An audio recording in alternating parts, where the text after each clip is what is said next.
Acara ini didukung oleh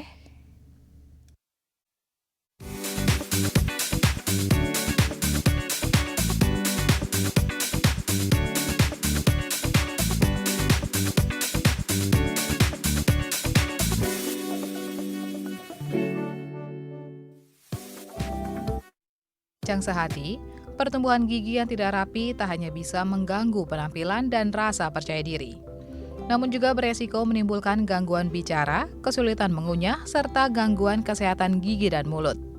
Untuk memperbaiki susunan gigi dan rahang yang tidak rata, penggunaan kawat gigi atau behel menjadi pilihan sebagian besar orang.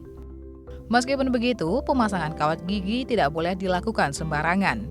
Ada berbagai macam hal yang harus dipertimbangkan, seperti jenis kawat gigi apa yang tepat sesuai kebutuhan Anda, serta ketidaknyamanan yang mungkin muncul saat awal masa penyesuaian memakai kawat gigi. Penggunaan kawat gigi juga membutuhkan perawatan yang disiplin dan rutin. Pilih tekstur makanan yang tidak terlalu keras, lengket, dan menyisakan remah-remah. Bersihkan gigi dan rongga mulut secara teratur dengan produk kesehatan mulut yang tepat, serta rutin kontrol kawat gigi ke dokter.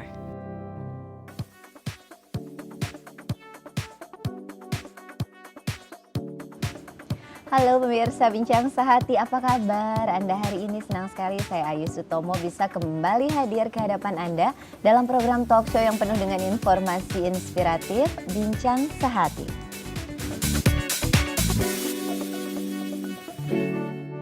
Pemirsa Bincang Sehati, kesehatan gigi dan mulut yang optimal menjadi salah satu faktor yang menentukan kualitas hidup. Secara umum, salah satu faktor yang berpengaruh adalah posisi gigi serta rahang yang pada akhirnya akan berpengaruh pada proses mengunyah serta fungsi bicara. Nah, untuk memperbaiki posisi gigi diperlukan intervensi ortodontik, misalnya pemasangan kawat gigi. Lalu sebetulnya siapa yang sudah memerlukan pemasangan kawat gigi dan bagaimana agar Anda bisa tetap nyaman pada saat menggunakan kawat gigi? Nah, topik itulah yang akan kita bahas di Bincang Sehati kali ini, yaitu tentang nyaman menggunakan kawat gigi. Untuk Anda yang punya pertanyaan seputar topik ini, line telepon 021 29 032 644 kami buka untuk Anda, atau di Instagram @bincang_sehati_tv. Dan untuk membahas topik ini pemirsa, di studio Bincang Sehati sudah hadir bersama kita narasumber kita hari ini, yaitu Dokter Gigi Catherine, spesialis ortodonti. Halo Dok, apa kabar? Baik. Terima kasih hadir di Bincang Sehati. Dok, kita hari ini membahas tentang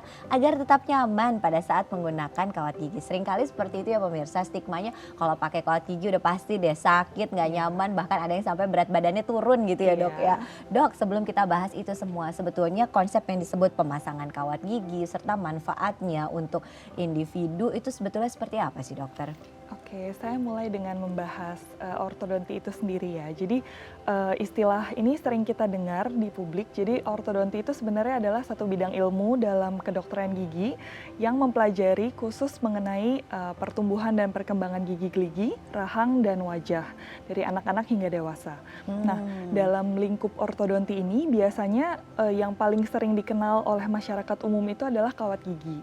Namun sebenarnya dalam penggunaannya itu ada banyak jenis perawatan yang bisa kita lakukan. Itu salah satunya itu kawat gigi itu sendiri yang sering dikenal sebagai behel, itu dari bahasa Belanda, atau juga braces, atau ada juga yang menyebutkannya dengan bracket. Nah, jadi satu alat ortodonti itu salah satu yang paling dikenal itu adalah kawat gigi tadi itu, tapi dari jenis-jenisnya sebenarnya banyak sekali. Oke. Jadi pemasangan kawat gigi ini sebetulnya hanya salah satu ya Salah dok ya, satu cara yang aja. bisa dilakukan untuk memperbaiki Betul. posisi rahang dan gigi gitu. Betul. Tapi ini yang paling populer pemirsa. Nah Betul. dok, sebetulnya kalau berbicara mengenai pasang kawat gigi gitu, itu manfaatnya sampai sejauh mana sih dok? Oke, jadi pertama-tama biasanya kita lihat anak-anak atau dewasa yang datang. Nah, itu tergantung dari stage pertumbuhannya. Jadi kalau misalnya yang datang ke kita itu adalah dalam masa, jadi yang biasa dibawa ke dokter gigi atau spesialis ortodonti pada khususnya, itu adalah anak-anak yang sudah memasuki fase gigi bercampur ya. Jadi gigi tetapnya sudah tumbuh, biasanya kita akan assess itu apakah perlu intervensi dari masa anak-anak atau bisa ditunggu perawatannya hingga masa dewasa. Jadi kalau misalnya pada saat anak-anak datang ke kita ada masalah rahang, misalnya terlalu maju atau biasa dikenal dengan istilah tonggos ya, profil mukanya cembung. Nah, kalau pada kasus seperti itu biasanya kita akan membutuhkan perawatan di usia dini, atau misalnya juga kalau rahang bawahnya yang terlalu maju yang biasa masyarakat kenal dengan nyameh, itu biasanya kita membutuhkan perawatan dari usia yang lebih dini karena kita dapat mengarahkan pertumbuhannya supaya itu bisa mencapai posisi yang lebih ideal, seperti itu. Jadi dari jenis-jenisnya nanti juga ada banyak, nggak cuman alat cekat aja. Jadi kawat gigi itu lebih dikenal sebagai alat cekatnya ya dalam bidang ortodonti, tapi sebenarnya ada juga alat lepasan, jadi yang bisa digunakan dari masa anak-anak kalau memang dibutuhkan. Oke. Tapi Dok, kalau misal kemudian manfaatnya itu hanya untuk memperbaiki profil gigi yang terkait dengan wajah tadi yang seperti dokter sampaikan, atau sebetulnya ada fungsi-fungsi lain terkait dengan kesehatan? Kalau memperbaiki profil wajah kan seringkali kita berbicaranya itu estetik gitu. Tapi kalau kemudian dengan kesehatan ada kaitannya nggak, Dok? Ada. Jadi kalau misalnya tadi nyameh, kalau misalnya dibiarkan dan memang dari segi faktor genetiknya itu memang kuat, jadi kadang itu kalau gigi yang nyentuh dengan dia nyameh itu biasanya hanya cuma 1-2 gigi di belakang. Nah, itu dapat mempengaruhi dari segi pengunyahannya juga jadi tidak efektif, atau bisa juga menyebabkan cacat wajah atau jadi kayak tidak percaya diri. Jadi berkaitan dengan faktor psikologis. Jadi dari segi yang tujuan perawatan ortodontik itu memang dari yang utamanya adalah memperbaiki fungsi, secara fungsi dulu. Jadi bagaimana pengunyahannya bisa optimal tidak. Kemudian kalau misalnya kadang ada kita kenal dengan situasi kondisi gigitan dalam, itu bisa menyebabkan, kalau dibiarkan terlalu lama bisa menyebabkan sendi rahangnya bermasalah. Jadi sering terdengar bunyi di sendi rahang, atau ada saat buka itu jadi susah untuk menutup kembali, itu bisa seperti itu. Jadi pertama kita bisa assess dulu kebutuhannya. Jadi apakah memang ini pertama dari segi fungsinya bagaimana, kemudian baru kita lihat dari segi estetiknya apakah bisa kita perbaiki. Jadi kalau misalnya dari segi giginya maju atau mundur, itu biasanya kita lihat apakah lingkupnya masih bisa dilakukan perawatan kawat gigi saja atau dengan ortodontis saja, atau membutuhkan juga perawatan tambahan seperti misalnya bedah. Karena kalau misalnya sudah terlalu parah menyebabkan cacat wajahnya, itu biasanya tidak bisa diperbaiki hanya dengan perawatan ortodontis saja. Oke Dok, kita lanjutkan bahasannya Dok selepas informasi yang telah kami siapkan untuk Anda pemirsa. Line telepon kami buka di 021-2903-2644 atau Instagram @bincang-sehati.tv. Kami akan kembali selepas yang satu ini, tetap di Bincang Sehati.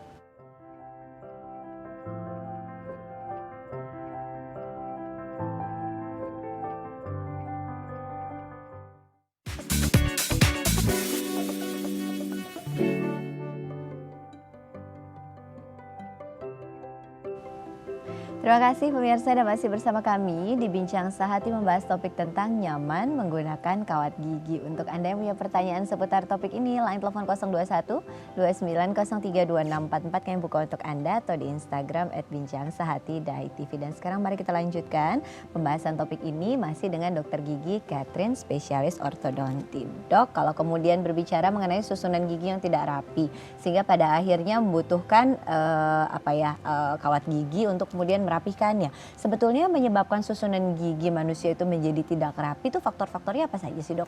Oke, jadi dari segi faktor penyebabnya itu bisa secara umum bisa kita bagi jadi dua ya. Jadi dari faktor genetiknya atau keturunan, biasanya satu lagi faktor lingkungan. Nah, faktor keturunan itu biasanya yang menentukan. Jadi pada saat kita lahir kan ada bawaan dari orang tua ya.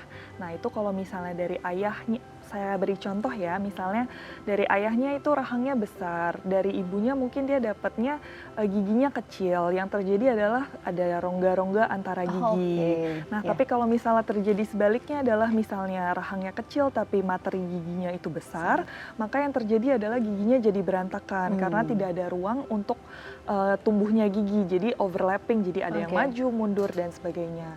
Nah, kemudian kalau misalnya dari faktor lingkungan itu sendiri bisa sebagai contoh, kalau misalnya punya kebiasaan buruk, jadi misalnya menghisap jari atau jempol kayak digit sucking atau thumb sucking gitu, atau bisa juga kalau misalnya berbicara itu suka berdesis ya, jadi kayak ada kayak tongue thrusting, lidahnya suka menjulur ke depan. Oke. Nah, kebiasaan-kebiasaan buruk seperti itu dapat juga mempengaruhi posisi gigi. Jadi Oke. misalnya ngedot terlalu lama dan Mhm. lain-lain itu juga bisa menyebabkan posisi giginya jadi berubah. Oke, jadi bisa karena faktor genetik, bisa juga karena faktor apa namanya Kebiasaan ya. kebiasaan gitu ya dok ya. Nah dok, kalau kemudian giginya berantakan gitu, kemudian mau untuk diperbaiki dengan kawat gigi. Nah sebetulnya dok, bagian gigi mana saja sih dok yang bisa diperbaiki dengan kawat gigi itu, atau kelainan-kelainan gigi, permasalahan-permasalahan gigi seperti apa yang sebetulnya bisa diperbaiki dengan penggunaan kawat gigi ini dok? Oke, jadi kalau misalnya kita sudah bicara dengan kawat gigi yang berarti perawatan ortodonti cekat, jadi menggunakan alat cekat, itu sebenarnya posisi individual gigi-gigi yang di dalam rongga mulut itu semua bisa diperbaiki. Oke. Tapi tergantung dari derajat keparahannya juga sih. Jadi misalnya salah satu masalah yang paling sering ditemui juga misalnya ada gigi yang tidak tumbuh ya ke dalam rongga mulut itu yang sering disebut nyangkut di atas nih nggak turun atau nyangkut di bawah nih nggak muncul giginya. Nah itu juga kita assess posisinya jadinya ada di mana. Kalau misalnya memungkinkan itu biasanya bisa kita keluarkan. Tapi kalau dari segi derajatnya atau posisinya sudah tidak baik, nah biasanya itu bisa harus di intervensi bedah gitu. Jadi Oke. tergantung derajat keparahannya, tapi pada umumnya sih itu bisa dilakukan. Jadi Oke. tapi kecuali kalau misalnya kelainannya sudah adanya di rahang. Kalau di rahang itu kita kadang membutuhkan kombinasi perawatan antara ortodonti dan juga bedah rahang gitu. Oke, nah dok, kalau kemudian mau masang atau mau menggunakan kawat gigi, prosedur pemasangannya itu seperti apa sih? Atau dimulainya dari treatment mana sampai pada akhirnya terpasang kawat giginya, itu seperti apa dok yang harus tahapan-tahapan dilalui? Jadi pertama kita perlu melalui fase konsultasi terlebih dahulu ya. Jadi harus konsultasi dulu biasanya ke dokter spesialis ortodonti. Nah, ke dokter spesialis ortodonti ini akan di-assess masalahnya apa, dan yang paling penting itu juga kita menyamakan persepsi. Jadi yang paling penting saat konsultasi itu adalah kita menyamakan pendapat. Sebenarnya misalnya Mbak Ayu nih ada keluhan apa, jadi keluhan utama itu yang kita gali, karena kita sebagai dokter gigi spesialis itu kadang melihat masalahnya, oh ini saya ingin memperbaiki struktur yang ini nih, tapi ternyata dari pasien merasa nggak pedenya tuh di bagian yang lain gitu. Jadi biasa kita menyamakan dulu apakah yang keluhan utama tersebut bisa kita perbaiki secara ortodonti atau tidak. Kalau misalnya bisa, baru kita sampaikan caranya ada apa, dan biasanya butuh pemeriksaan lebih lanjut. Biasanya itu dibutuhkan pencetakan model gigi, kemudian pengambilan foto ronsen. Foto ronsennya biasanya untuk perawatan ortodonti itu dibutuhkan dua, ada butuh foto panoramik. Jadi untuk secara general kondisi giginya seperti apa, apakah ada yang butuh perawatan terlebih dahulu atau tidak. Kemudian dibutuhkan juga foto cefalometri, jadi foto ronsen dari samping. Kita bisa lihat kelainannya itu apakah cuman giginya saja atau rahangnya. Jadi misalnya maju, yang maju itu rahangnya atau giginya gitu ya. Oke, nanti pencetakan model gigi baru kemudian dilakukan pemasangan begitu. Iya, pemeriksaan, kemudian kita akan compile dari pemeriksaan itu hasilnya seperti apa, apakah kita bisa lakukan perawatannya dengan pemasangan kawat gigi, itu nanti kita akan sampaikan ke pasien. Jadi rencana perawatannya seperti apa. Jadi baru dilakukan pemasangan kawat gigi. Jadi tidak serta-merta datang ke dokter gigi langsung, dok saya mau pasang hari itu dipasang juga, nggak bisa. Jadi biasanya kita butuh konsultasi, pemeriksaan lengkap, baru setelah itu direncanakan dulu rencana perawatannya, baru kemudian dilakukan pemasangannya. Berarti ada rangkaian pemeriksaan dulu, rangkaian prosedur dulu, baru kemudian bisa dipasangkan kawat giginya setelah pemeriksaan itu lengkap dan sudah dilakukan gitu ya. Ya dok ya. Oke dok, kita akan lanjutkan bahasan topik ini dok selepas informasi yang telah kami siapkan untuk Anda pemirsa. Line telepon kami buka di 021 29 03 2644 untuk Anda yang punya pertanyaan seputar topik ini, atau Anda juga bisa menyapa kami di Instagram @bincangsehati.tv. Kami akan kembali pemirsa selepas yang satu ini. Jadi pastikan Anda tetap bersama kami di Bincang Sehati.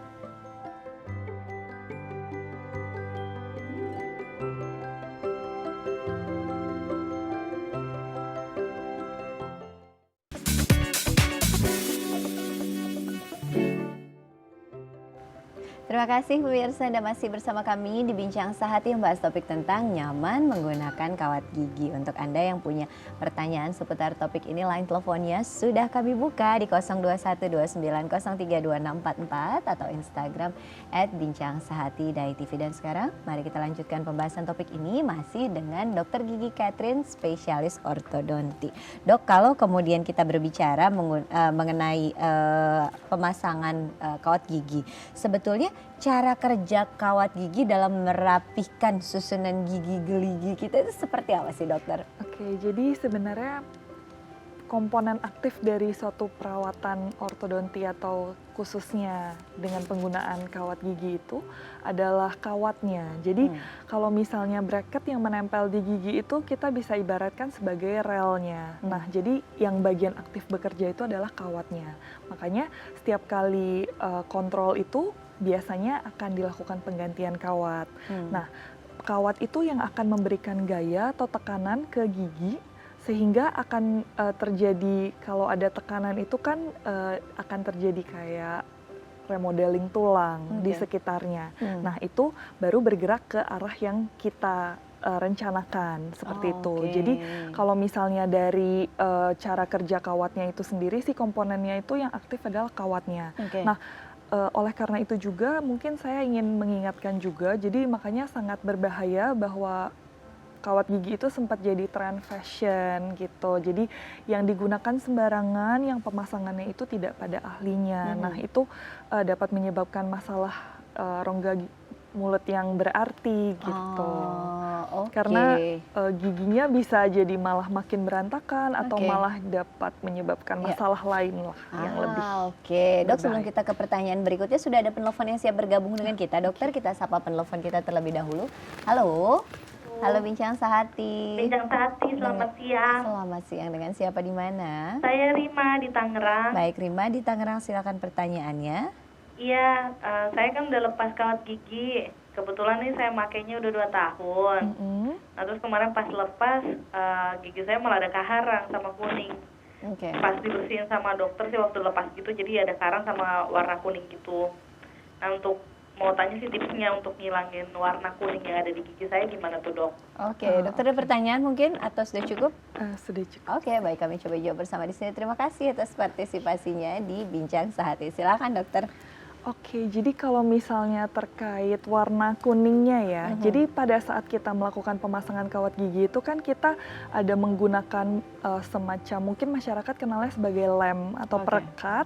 Nah, jadi pada saat dibersihkan itu biasanya bisa menyebabkan, kalau misalnya lemnya tidak terangkat secara sempurna, itu bisa ada warna yang mungkin terlihatnya jadi kuning seperti itu. Jadi mungkin memerlukan pembersihan aja sih. Tapi kalau misalnya nanti dibutuhkan prosedur lebih lanjut, warna gigi itu kan sebenarnya masuk dalam ranah estetik ya. Jadi kalau misalnya kurang puas dengan warna giginya, itu bisa di-enhance, bisa dengan prosedur bleaching atau lain-lainnya, itu bisa dikonsultasikan kembali dengan dokter giginya. Tapi prinsipnya hal tersebut bisa hilang ya, Dok ya? Karena kan dikhawatirkan, aduh jadi malah berbekas deh gitu. Terus jadi enggak. Jadi lem untuk yang digunakan untuk kawat gigi itu memang lem khusus yang mana cukup kuat untuk menggerakkan gigi geligi, tapi pada saat dilepas itu tidak merusak struktur gigi juga. Jadi lemnya itu bisa dibersihkan secara sempurna kok gitu. Jadi kadang warna gigi itu juga karena kayak Hollywood smile, ngelihatnya yang putih-putih, jadinya ngerasa kuning nih gitu. Itu bisa diperbaiki. Mudah-mudahan bisa membantu menjawab pertanyaan dari Rima di Tangerang. Nah, Dok, melanjutkan penjelasan dokter tadi tentang proses kerjanya kawat gigi itu sebetulnya adalah dia menarik si kawatnya itu, kemudian cukup memiliki gaya untuk menarik yang pada akhirnya bisa memperbaiki proporsi gigi maupun tulang begitu. Ngebayangin itu kan kayaknya sakit ya pemirsa, itu dikencengin, ditarik gitu, itu kan pasti akan sakit. Nah, biasanya, Dok, ada efek samping tertentu nggak sih, Dok, yang ditimbulkan dari pemasangan kawat gigi mengingat prosesnya seperti yang dokter sampaikan tadi, itu gimana, dokter? Jadi sebenarnya gaya yang dicapai dengan penggunaan kawat itu sendiri dia bertahap. Jadi biasa kita gunakan kawat yang lebih lentur dulu, baru pelan-pelan kita naikkan ke ukuran kawat yang lebih besar. Jadi sebenarnya kalau dari segi gaya yang diberikan itu memang ringan sekali. Jadi tidak akan menyebabkan rasa sakit yang seperti sampai parah banget juga sih. Cuman kalau misalnya baru melakukan prosedur kontrol, biasanya memang ada keluhan kayaknya lebih kenceng ya, rasanya nggak nyaman gitu. Nah, tapi kembali lagi rasa sakit itu adalah sebenarnya ada kombinasi beberapa faktor. Jadi mungkin kalau saya boleh ibaratkan seperti kalau wanita kita kadang menstruasi ada yang merasa sakit banget, ada yang ngerasa nggak sakit. Nah, pemasangan kawat gigi itu juga sama. Jadi ada juga yang merasa sakit banget, ada yang enggak juga gitu. Oke dok. Nah kalau selain rasa sakit tersebut, efek samping lain, seringkali kalau kita mendengar teman-teman yang pasang kawat gigi sering ada masalah lainnya kayak sariawan gitu, itu masuk ke dalam bagian yang memang ya udah seperti paketan gitu. Kalau pasang kawat gigi seringkali pasti akan sariawan. Itu gimana sih dok sebetulnya? Enggak, jadi sebenarnya kalau sariawan itu juga biasanya terjadi karena ada trauma ya. Kalau dalam hal penggunaan kawat gigi ya.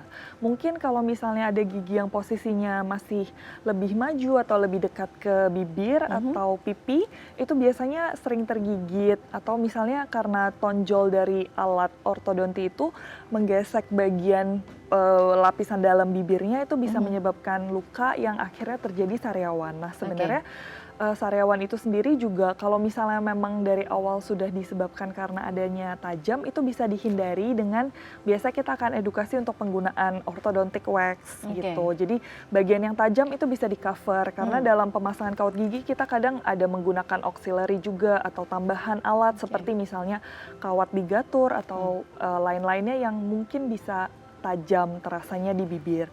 Nah itu kalau misalnya sudah terjadi sariawan, tapi kita juga bisa mengobatinya ya. Jadi kayak sariawan itu sebenarnya self healing, jadi dia akan sembuh sendiri.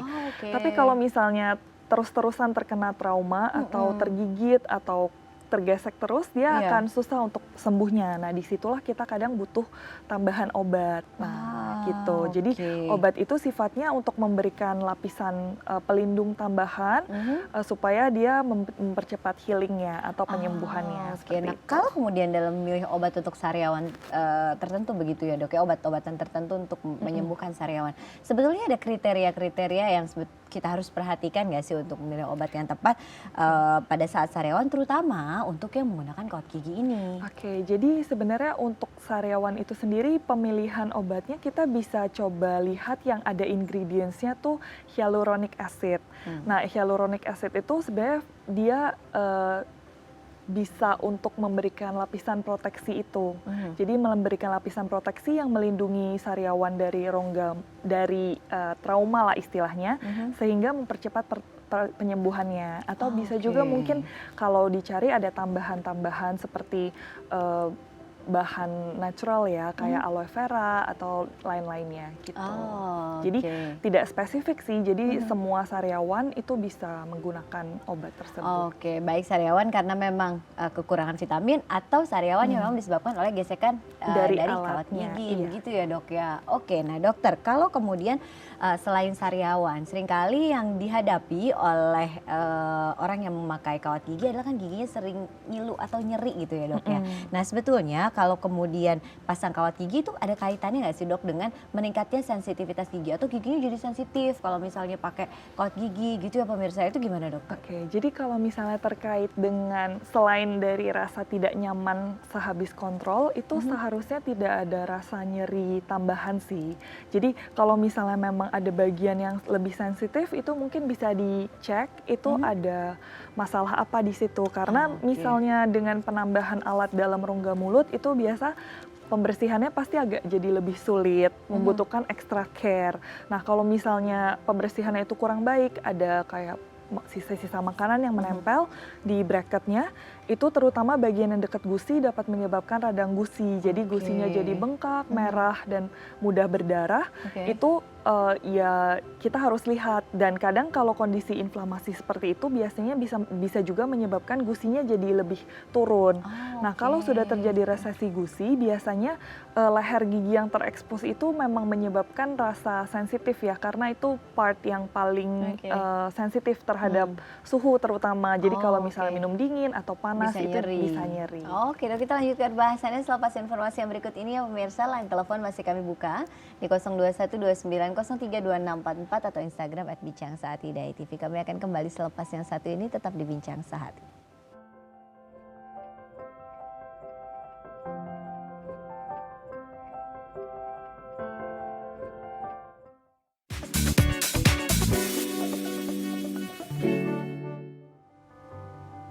Terima kasih pemirsa Anda masih bersama kami di Bincang Sehati, membahas topik tentang nyaman menggunakan kawat gigi. Untuk Anda yang punya pertanyaan seputar topik ini, line telepon 0212903244 yang buka untuk Anda, atau di Instagram @bincang_sehati_tv. Dan sekarang mari kita lanjutkan bahasan topik ini masih dengan Dr. Gigi Catherine, spesialis ortodonti.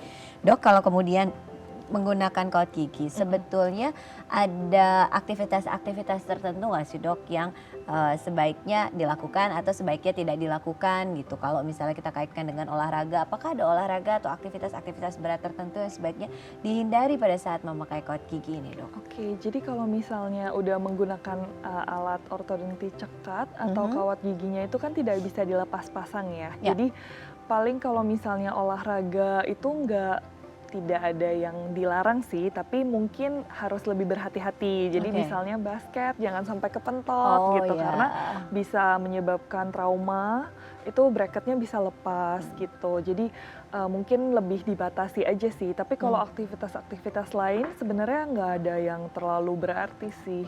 Masih tetap bisa. Jadi awal-awal pemasangan mungkin berasa agak susah bicara karena nutup bibirnya agak lebih susah.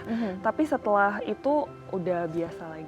Oh, oke. Proses pembiasaan itu biasanya berapa lama sih dok? Adaptasi dari pertama kali menggunakan kawat gigi sampai pada akhirnya merasa nyaman gitu dok? Apalagi itu kan akan menemani biasanya tahunan ya dok ya? Iya betul. Itu gimana Jadi dok? biasanya sih seminggu pertama ya mungkin masa adjustmentnya, jadi kayak berasa nggak nyaman atau nggak enaknya. Tapi setelah itu mungkin udah bisa dicari selanya, kayak ngunyahnya lebih enak di sebelah mana atau gimana gitu. Jadi biasanya setelah pemakaian itu malah nanti pada saat di akhir perawatan itu saat mau dilepas kawat giginya, pasiennya jadi kadang merasa kayak ini aneh ya nggak ada kawat giginya gitu. Jadi kayak karena sudah bertahun-tahun menemani betul, gitu ya. Iya.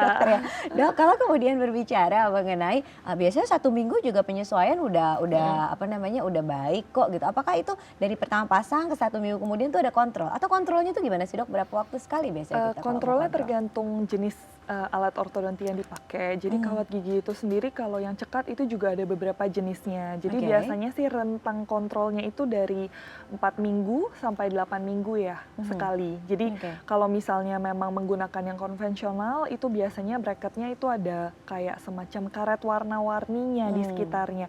Nah karet itu biasanya kalau sudah dalam waktu 1 bulan itu biasanya sudah elastisitasnya berkurang. Jadi biasanya perlu diganti kembali. Tapi kalau misalnya menggunakan bracket yang punya pintu sendiri atau biasanya kita istilahnya self-ligating brackets, itu biasanya bisa kontrolnya per 8 minggu sih gitu. Jadi beda-beda setiap jenis bracketnya, ikutin instruksi dari spesialisnya aja. Jadi itu bergantung dengan jenis bracket yang kemudian digunakan begitu ya dok ya. Nah kalau kemudian dok, seringkali yang terjadi mungkin pemirsa di rumah yang menggunakan kawat gigi pernah juga merasakan lupa gitu kontrolnya, harusnya 1 bulan akhirnya jadi mungkin 2 bulan, 3 bulan gitu kan. Nah kalau kemudian prosedur pemeliharaannya, pemasangannya juga tidak diikuti dengan baik, sebetulnya berapa jauh berdampak pada kesehatan gigi dan secara estetika itu sendiri dok? Jadi kalau misalnya kontrolnya itu jadi gimana ya, jadi udah selesai pasang, abis itu kontrolnya molor-molor nih, nggak sesuai dengan schedule, biasanya sih yang berdampak ke lama treatmentnya ya. Jadi kalau misalnya datang per sesuai yang diinstruksikan, itu seharusnya kita bisa mungkin ada timeline yang bisa kita keep lah gitu. Tapi kalau misalnya udah jarang kontrol, terus tapi setiap kali datang dok ini kapan copotnya, nah itu kita kadang bingung karena sebenarnya lebih berdampaknya ke itu. Dan kalau misalnya pada pemasangan mekanisme tertentu ya, kita kan harus under control lah istilahnya. Jadi kalau misalnya pasiennya itu tidak datang kontrol atau nggak recall, kadang kita bisa misalnya lagi buka space, bukanya kelebihan. Nah itu jadi mempengaruhi ke waktu perawatannya. Jadi lebih baik sesuai instruksi sih. Lebih ke waktunya ya, jadi lebih lama. Udah lama jadi makin lama gitu ya dok ya. Dok sudah ada penelpon yang siap bergabung dan kita sapa penelpon kita kembali. Halo Bincang Sehati. Halo Bincang Sehati. Halo. Iya, dengan siapa di mana? Tika di Jakarta. Dengan? Tika di Jakarta. Vika di Jakarta, silakan. Tika di Jakarta, silakan Tika pertanyaannya. Aku mau nanya 2 pertanyaan sih. Yang pertama itu kan aku mau pasang behel nih, tapi kondisinya adalah salah satu gigi aku di bagian rahang kiri itu ada yang ketinggalan dulu. Nah, prosedur atau persyaratannya untuk mau pasang behel itu seperti apa? Apakah bisa atau memang nanti jadi bermasalah atau apa gitu kan? Nah, yang kedua adalah aku kan kecil yang kurus. Apakah ada efek ketika nanti aku pasang behel itu berpengaruh sama kondisi timbangan aku, jadinya malas makan atau memang aku jadinya nggak mau konsumsi makanan yang banyak kayak gitu loh. Jadi kayak agak lumayan takut sih untuk pasang behel gitu. Oke, dokter ada pertanyaan mungkin ketika pertanyaan yang pertama terkait dengan gigi yang ketinggalan. Pertama ada gigi yang tertinggal atau terlambat. Oh, terlambat untuk dicabut maksudnya mungkin? Karena ada waktu dulu pas dicabut tersisa gitu di bagian rahangnya. Jadi pasang behel kayaknya itu salah satu prosedurnya harus itu di ronsen dulu atau apa gitu kata dokternya. Oke, baik. Dokter sudah cukup? Kami coba jawab bersama di sini. Terima kasih atas partisipasinya di Bincang Sehati. Jadi ada gigi yang tertinggal dan kemudian apakah betul harus di ronsen dulu untuk mengetahui guna next step-nya ke proses pemasangan behel itu bagaimana dokter? Silakan. Jadi kalau dari prosedurnya tadi fungsinya kita ambil foto ronsen panoramik itu untuk mengetahui yang seperti itu juga. Jadi dari pemeriksaan klinis kita misalnya lihat ada kadang gigi susunya tidak tanggal secara sendiri atau mungkin maksudnya nggak ke dokter gigi ya dicabutnya, jadi tanggal secara sendiri itu kadang ada sisa akar. Nah kalau yang seperti itu biasanya memang harus di prosedur cleaning dulu ya, jadi dicabut dulu baru nanti bisa di-assess apakah bisa dilakukan perawatan kawat gigi atau enggak. Kalau misalnya memang bisa nanti dilihat juga ada lubang atau enggak, ada masalah gusi atau enggak. Kalau misalnya semuanya clear itu bisa langsung ke perawatan kawat giginya gitu. Jadi memang itu adalah fungsi dari dilakukan beberapa prosedur sebelum pemasangan kawat gigi itu seperti itu ya dok, untuk memastikan memang giginya benar-benar siap untuk dipasang kawat gigi ya.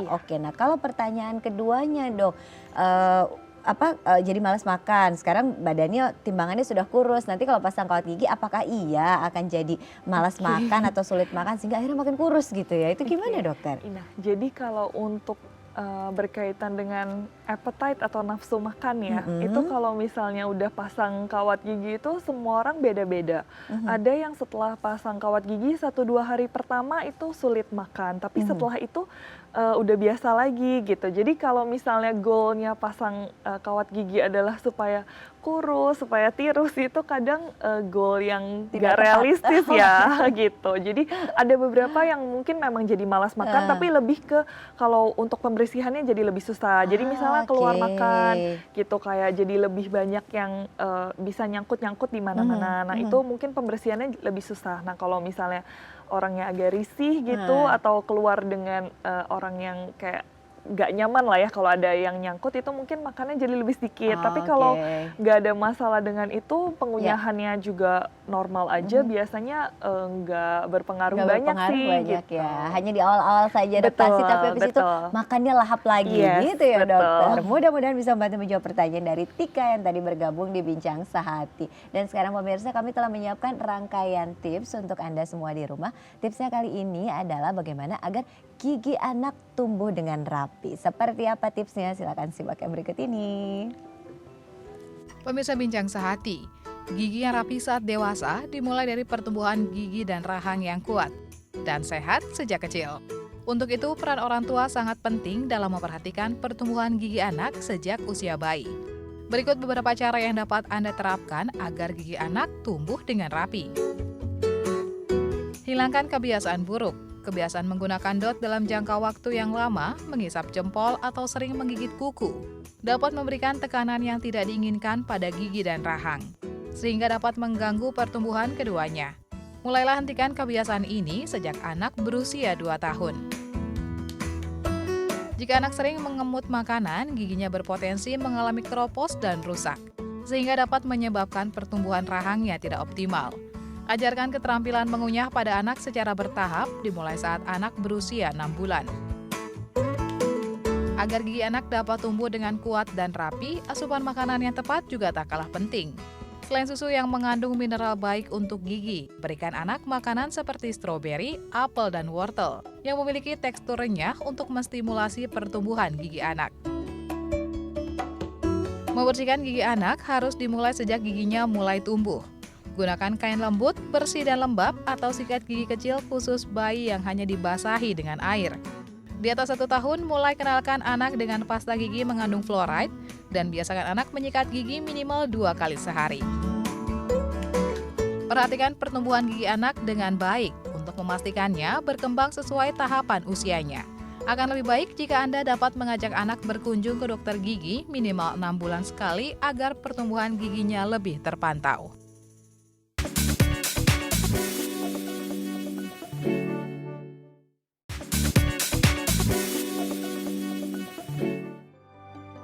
Terima kasih pemirsa dan masih setia bersama kami di Bincang Sehati membahas topik masih tentang nyaman menggunakan kawat gigi. Untuk Anda yang punya pertanyaan seputar topik ini, line telepon 021 2903264 yang buka untuk Anda atau di Instagram @bincangsehati.itv. Dan sekarang mari kita lanjutkan pembahasan topik ini masih dengan narasumber kita Dr. Gigi Catherine, spesialis ortodonti. Dok, tadi dokter sempat menyampaikan di segmen sebelumnya ya pemirsa, kalau misalnya pasang kawat gigi kemudian jadi malas makan, biasanya sih enggak. Lebih malas kepada arahnya ngebersihin makanannya yang nyangkut-nyangkut di kawat gigi selepas makan itu gitu. Sehingga akhirnya mikir-mikir berkali-kali deh untuk makan gitu. Itu yang bikin berat badannya turun ya. Iya. Dok, tapi sebetulnya memang ada ada hal-hal tertentu lah yang harus diperhatikan ketika misalnya selesai makan, kalau memang menggunakan kawat gigi itu sebetulnya apa sih dok yang benar-benar harus diperhatikan gitu? Oke, jadi lebih ke dari sikat giginya sendiri ya. Kalau misalnya pada penggunaan kawat gigi itu sikat giginya khusus, jadi sikat gigi khusus orto biasanya itu bagian bulu yang di tengah, bulu sikat giginya itu yang di tengah itu lebih pendek untuk mengakomodir adanya tambahan kawat gigi itu di gigi. Nah biasanya juga dibersihkan, jadi sehari mungkin 3 kali jadinya sikat giginya, karena setelah makan juga disarankan untuk menyikat gigi. Dan mungkin kalau dibandingkan biasanya tanpa pemakaian kawat gigi, itu ada satu sikat gigi yang kecil yang kita sebut sebagai interdental brush. Itu biasanya dibutuhkan karena kalau menggunakan kawat gigi kan ada bagian yang bisa tidak tersikat tuh kalau menggunakan kawat gigi besar aja. Jadi harus ada tambahan si interdental brush itu. Jadi digunakan untuk membersihkan daerah sela-sela.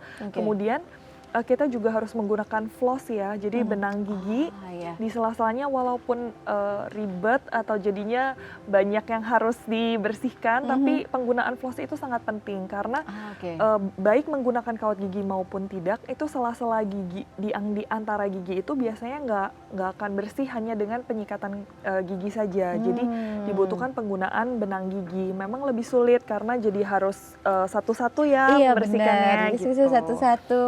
Tapi itu sangat penting sih untuk kesehatan gusinya juga, karena kita jaga jangan sampai ada bagian yang nyelip kemudian nggak terbersihkan, jadinya ada lubang gigi yang jadinya karies, kemudian bisa juga menyebabkan kelainan di gusi juga karena jadinya inflamasi, bengkak, merah, mudah berdarah. Gitu. Dok, sudah ada penelpon lagi yang siap bergabung, kita sapa penelpon kita kembali. Halo, Bincang Sehati. Halo. Iya, dengan siapa di mana? Halo, saya dengan Clara di Jakarta. Clara di Jakarta.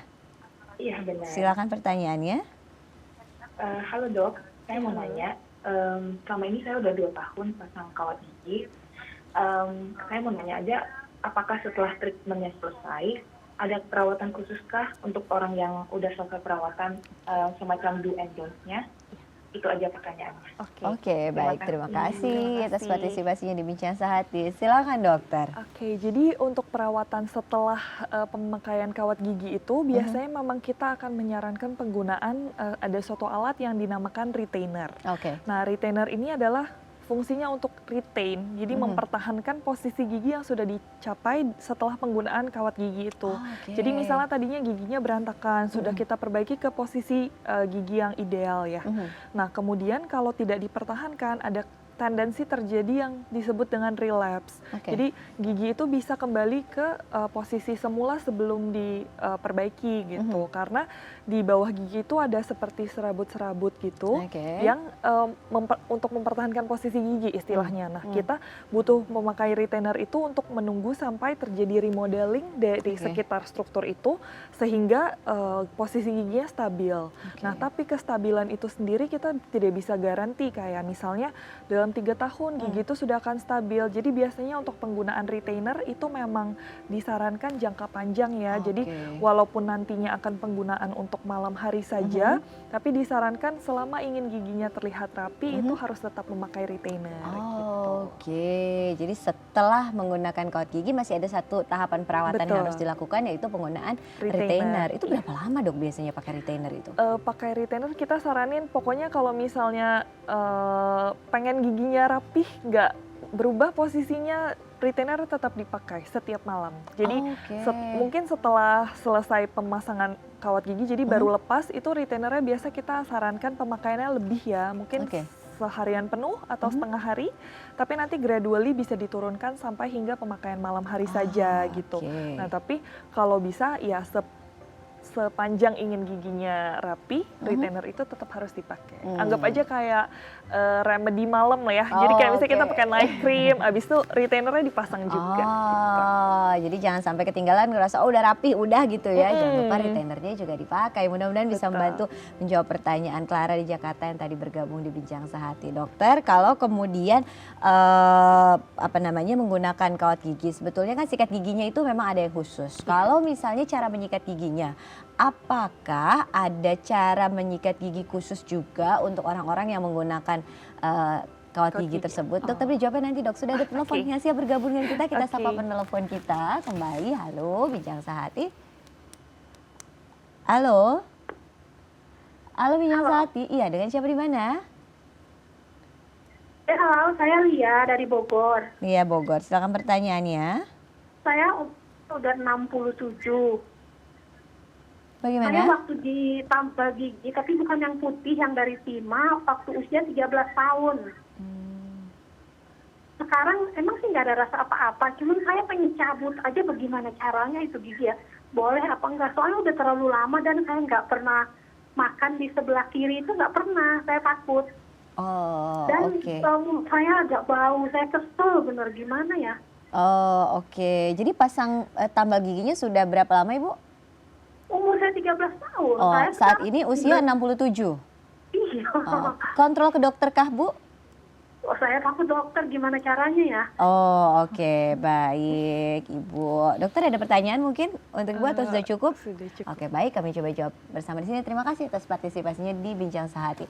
Ini dari usia 13 tahun sampai saat ini usia 67 tahun ada tambalan gigi, tidak pernah dikontrol, sekarang menimbulkan ketidaknyamanan karena mulai berbau tidak enak. Nah, itu apakah boleh dicabut atau sebaiknya seperti apa? Jadi kalau ini sebenarnya masuknya ke pertanyaan umum ya. Kalau misalnya ada gigi yang, ini mungkin berlaku juga kalau misalnya mau pasang kawat gigi tapi sebelumnya ada tambelan seperti itu gimana? Nah, kalau misalnya ada tambelan yang dari timah itu tadi, hitam dan lain-lain, kita mungkin perlu assess lagi apakah memang bau mulutnya berasal dari gigi tersebut atau bukan. Nah, kalau misalnya memang tambelannya itu kondisinya masih baik, sebenarnya itu nggak apa-apa. Tapi kalau misalnya tepinya sudah ada kebocoran atau sudah ada tambahan kayak garis crack atau kayak pecah, itu mungkin memang perlu ditambal ulang. Atau kalau misalnya memang tidak memungkinkan, bisa opsinya dicabut, tapi pencabutan itu sendiri juga lihat lagi. Kalau misalnya struktur gigi yang lainnya itu masih bisa diselamatin lah istilah giginya, masih bisa diperbaiki, ya sebaiknya diperbaiki. Karena kita tahu kalau gigi sudah dicabut harus dilakukan penggantian gigi kembali, yang mananya biayanya akan lebih besar lagi. Jadi sebaiknya kalau misalnya gigi itu memang masih bisa ditambal, ya sebaiknya ditambal lagi. Jadi harus kunjungi dokter gigi untuk melihat kondisinya seperti apa, assessment sebetulnya sumber baunya dari mana. Dan kalau memang harus sudah diperbaiki tambalannya, lebih baik perbaiki dulu tambalannya daripada dicabut ya dok ya. Mudah-mudahan bisa membantu menjawab pertanyaan Ibu Lia di Bogor. Dok, sambung yang tadi, nyikat giginya gimana kalau yang pakai kawat gigi itu? Selain sikatnya khusus, caranya bagaimana? Jadi untuk cara menyikat gigi sebenarnya hampir sama ya dengan sikat gigi pada umumnya. Tapi jadi kalau misalnya sikat gigi menggunakan kawat gigi itu misalnya kawat gigi ada di bagian tengah nih. Jadi pertama mungkin bisa sikat yang bagian ada kawat giginya dulu. Jadi dengan gerakan horizontal begini. Habis itu bagian kawat gigi itu kan ada bagian atas gigi dan bagian bawah gigi yang tidak tertutupi. Nah itu juga perlu disikat dan biasanya itu bagian yang terlewatkan. Jadi sikat giginya cuma begini aja di bagian kawat gigi aja, tapi bagian yang dekat gusi dan bagian yang dekat ke lidah itu tidak disikat. Jadi biasanya sikat giginya itu di daerah atasnya juga disikat yang dekat gusi, kemudian bawahnya juga. Nah, kemudian di antara gigi yang ada kawat giginya itu kan nggak bisa tersikat tuh dengan sikat gigi biasa aja. Nah, itulah fungsinya tambahan interdental brush itu tadi. Jadi bisa disikat di sela-selanya gitu. Kalau misalnya untuk gigi atas, biasanya sih kita saranin arahnya ke bawah ya, supaya nggak menusuk ke gusinya. Sebaliknya untuk yang bawah, interdental brush-nya bisa diarahkan ke atas supaya tidak tertusuk ke daerah gusi. Nah Dok, kalau misalnya menggunakan tambahan kayak mouthwash gitu, itu sebetulnya boleh nggak sih Dok?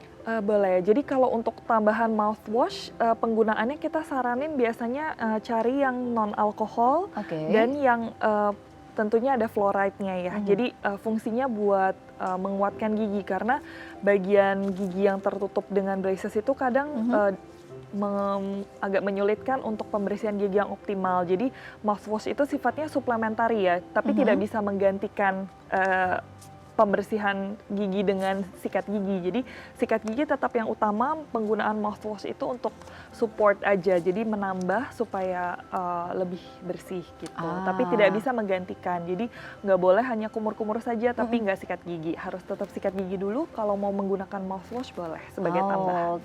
Jadi sikat gigi dan mouthwash itu punya fungsinya masing-masing. Jadi dua-duanya harus tetap dilakukan. Dok, terima kasih sekali waktunya untuk hadir di Bincang Sehati. Terima kasih juga untuk Anda pemirsa yang telah menyaksikan dan berpartisipasi di Bincang Sehati kali ini. Untuk Anda yang punya kritik dan saran, boleh pemirsa Anda sampaikan ke kami di SMS 08 89 81 00 5000 atau Anda bisa bergabung di Facebook kami Bincang Sehati Dai TV, atau Anda bisa follow Instagram kami untuk informasi terbaru seputar Bincang Sehati, atau Anda ingin menyampaikan pertanyaan di sana juga boleh di @bincang-sehati-dai-tv, dan Anda juga bisa follow kami di YouTube @Bincang Sehati Dai TV. Dan akhirnya saya Ayu Sutomo undur diri. Terima kasih telah menyaksikan Bincang Sehati.